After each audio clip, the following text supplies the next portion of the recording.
इन तस्वीरें आपके सामने हम लेकर आएंगे और उसके जरिए आपको अंदाजा लग जाएगा कि मिड कैप का आज जो माहौल है वो किस तरह का है। डिफेंस शेयर में बहुत ही शानदार तेजी हुई है। तमाम ऐसे डिफेंस शेयर है गार्डन रीच समेत जहां पे आप देखेंगे कि पिछले एक महीने में 22 से 24% के आसपास की तेजी हो गई है। ऑर्डर्स भी लगातार कंपनीज को मिल रहे हैं और इसके अलावा हम देख रहे हैं कि माहौल भी अच्छा है। नागालैंड में स्टील ब्रिज के लिए पीडब्ल्यूडी से करार किया है गार्डन रीच ने और 5% की तेजी है। कल बेहतरीन सत्र था गार्डन रीच के लिए, लेकिन कल की तेजी को आज ये कंटिन्यू कर रहा है। टाटा कम्युनिकेशन क्लाउड सर्विस के लिए नया वर्जन इन्होंने लॉन्च किया है, शेयर करीब 3% ऊपर कारोबार कर रहा है। और इंफ्रा स्पेस में एनसीसी के शेयर में हम देख रहे हैं कि करीब 3% की फिलहाल तेजी है। दिन के दौरान करीब 6% ऊपर ये शेयर था। थोड़ी सी प्रॉफिट चेकिंग आई है, लेकिन अभी भी 3% की मजबूती के साथ ये शेयर कारोबार कर रहा है। 200 रुपए के ऊपर निकला था एनसीसी का शेयर। 2130 करोड़ रुपए का ऑर्डर मिला है आंध्र प्रदेश की सरकार पर। हम बेहतरीन बाइंग देख रहे हैं और वो है डिफेंस का। और आज नहीं, मतलब पिछले अगर आप महीने भर में देखेंगे तो तमाम ऐसे शेयर हैं जहां पर आपको 20%, 22%, 15-18% की तेजी दिखी है। स्पेशली जो सरकारी जो शिप बिल्डिंग वाली कंपनीज हैं वहां पर तेजी ज़्यादा आई है। गार्डन रीच शिप बिल्डर, इसके अलावा हम देख रहे हैं कि कोचिन शिपयार्ड हो गया, मझगांव डॉक, मिश्र धातु, मतलब तमाम शेयर चलाएं। ये लिस्ट आपके सामने है और ऑर्डर की खबर भी आई है। हम देख रहे हैं कि आज Mazagon Garden Reach ship builder के लिए ये शेयर भी चल रहा है। डिफेंस शेयरों में तेजी फिर से काफ़ी ज़्यादा हो गई श्रीकांत जी, हालांकि अभी भी अपने रिकॉर्ड हाई से 52 वीक हाई से काफ़ी ज़्यादा दूर है ये शेयर। अगर किसी को ट्रेड खोजना हो तो आपको लगता है कि अभी भी मौके हैं या फिर ये शेयर काफ़ी चल गए, अब अवॉइड करें इन्हें? बिल्कुल अभिषेक जी, इनफैक्ट इस बार की जो तेजी हुई है उसमें अगर आप देखें तो डिफेंस कंपनीज में हमने काफी अच्छा एक परफॉर्मेंस देखा है या बाइंग इंटरेस्ट देखा है। बट साथ ही साथ मैं कहूंगा कि ये जो पर्टिकुलर सेक्टर है वो काफी वॉलेटाइल भी है, बॉटम से काफी चल चुका है।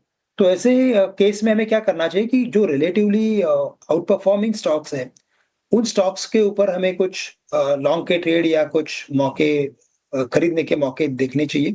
इसमें हमें स्पेसिफिकली लग रहा है कि मैज़गांव डॉक जो करंटली ट्रेड कर रहा है अराउंड 2620 के करीब, यहाँ पे अगर आप देखें तो अपनी ये हाई से 8-10% ही नीचे है। बाकी की अगर आप स्टॉक देखेंगे भारत डायनामिक्स या हिंदुस्तान एरोनॉटिक्स, तो वहाँ पे अगर आप देखें तो गिरावट काफ़ी बड़ी थी। तो कंपैरेटिवली हमें लगता है कि मैज़गांव डॉक में भी मुझे लगता है करंट लेवल से कुछ लॉन्ग की पोजीशंस बनाई जा सकती है अगर एग्रेसिव अगर ट्रेडिंग का व्यू अगर है तो। यहाँ पे हम जो स्टॉप लॉस रखेंगे वो रखेंगे स्टॉप लॉस तकरीबन ₹2550 का और टारगेट्स नजर आते हैं 2800 के। ये स्टॉक अपने प्रीवियस हाई को बिल्कुल क्रॉस कर सकता है, ऐसे टेक्निकल्स पे इंडिकेशंस है। साथ ही साथ मुझे लगता है कि भारत इलेक्ट्रॉनिक्स यहाँ पे भी अगर आप देखें तो इसका relative performance is much better than other companies और ये भी स्टॉक हमें लगता है कि वापस से एक बार 320 तक के लेवल्स दिखा सकता है।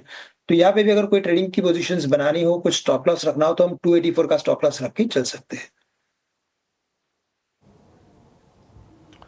ठीक है, 294 रुपए का भाव है भारत इलेक्ट्रॉनिक्स का। 284 के स्टॉप लॉस से आप इसको खरीद सकते हैं 320 के टारगेट के लिए। और मझगांव डॉक 2800 रुपए के टारगेट बता रहे हैं श्रीकांत जी।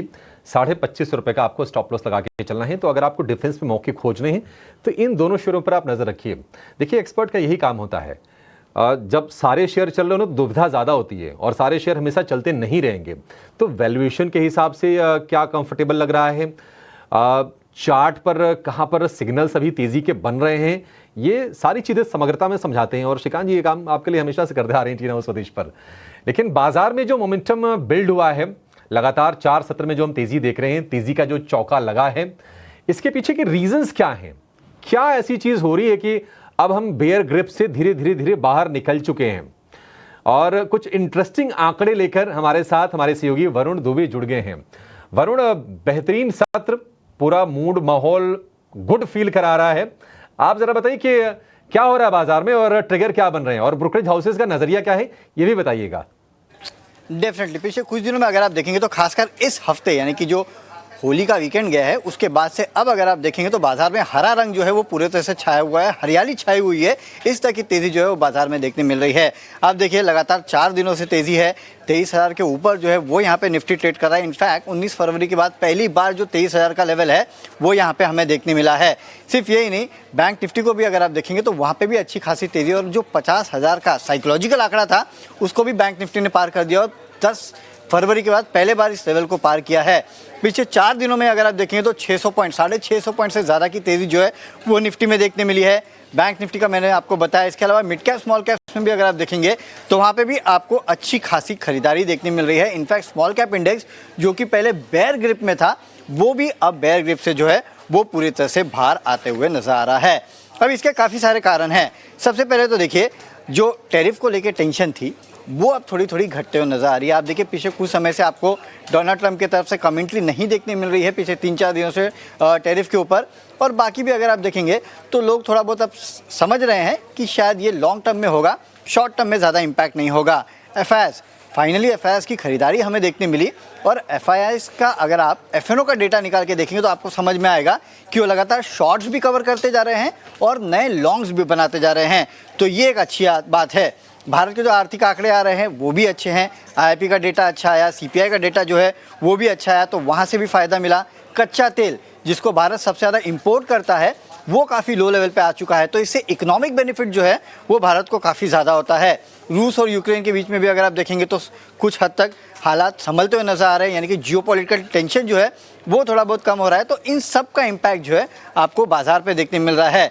और शिखर से अगर आप देखेंगे तो निफ्टी में अभी भी अगर आप देखेंगे तो 12-14% के आसपास की कमी बची है, यानी कि 26,000 के ऊपर हम गए थे, वहाँ से अभी भी हम नीचे हैं, लेकिन निचले स्तर से अगर आप देखेंगे तो अच्छी खासी रिकवरी जो है वो मार्केट में देखने मिली है। अब सिटी भारत पे काफ़ी बुलिश है, ये कहते हैं कि साल के अंत तक 26,000 का जो लेवल है वो शायद निफ्टी फिर से रीगेन कर लेगा। इकोनॉमी जो है वो काफ़ी स्थिर है और आकर्षक जो वैल्यूएशन है वो इंडिया के काफ़ी इनको आकर्षक लगते हैं, उसके चलते इनको काफ़ी भरोसा है। और इनका कहना है कि मौजूदा स्तर से निफ्टी में 14% के आसपास की रैली जो है वो आपको देखने मिलेगी। FY26 में निफ्टी कंपनियां जो है उनकी ओवरऑल मुनाफे में 13% के आसपास की ग्रोथ का अनुमान जो है वो ये लगा चुके हैं। भारत के जीडीपी इनका मानना है 6.5% के आसपास कायम रहेगा। इसके अलावा अगर आप देखेंगे तो केपेक्स बढ़ेगा, आरबीआई की तरफ से रेट कट्स, तो काफ़ी सारे टेलविंड्स है जो कि भारत को एज ए इकोनॉमी और भारतीय कंपनी को फ़ायदा दिलाएगा, जिससे अर्निंग्स भी सुधरते हुए नजर आएगी। तो जितनी खराब खबरें थी वो सब पिछड़ चुकी है। अब यहाँ से अगर आप देखेंगे तो काफ़ी सारे पॉजिटिव वाइब्स जो है वो सामने समझ में आ रहे हैं इन्वेस्टर्स को भी और साथ ही साथ ब्रोकरेज हाउसेस को भी। इसके लिए आप देख रहे हैं कि निफ्टी में एक टर्न अराउंड अब देखने मिल रहा है। बहुत शुक्रिया वरुण, बहुत ही विस्तार से बाजार के फंडामेंटल को समझाने के लिए और ये बताने के लिए कि तेजी हो क्यों रही है और यहाँ से ट्रिगर आगे क्या बन सकता है बाजार के लिए। निफ्टी के 50 में से 40 शेयरों में आज हम तेजी देख रहे हैं, तो वो बड़ा बढ़िया माहौल है और जो लोग अपने आप को थोड़ा ट्रैप्ड फील कर रहे होंगे उनका कॉन्फिडेंस बढ़ गया होगा और बाजार जब चलता है तो नए निवेशक भी बाजार में आते हैं। उनकी हैंड होल्डिंग भी हम समय समय पर 18 स्वदेश पर अपने बड़े एक्सपर्ट्स के जरिए करते रहते हैं।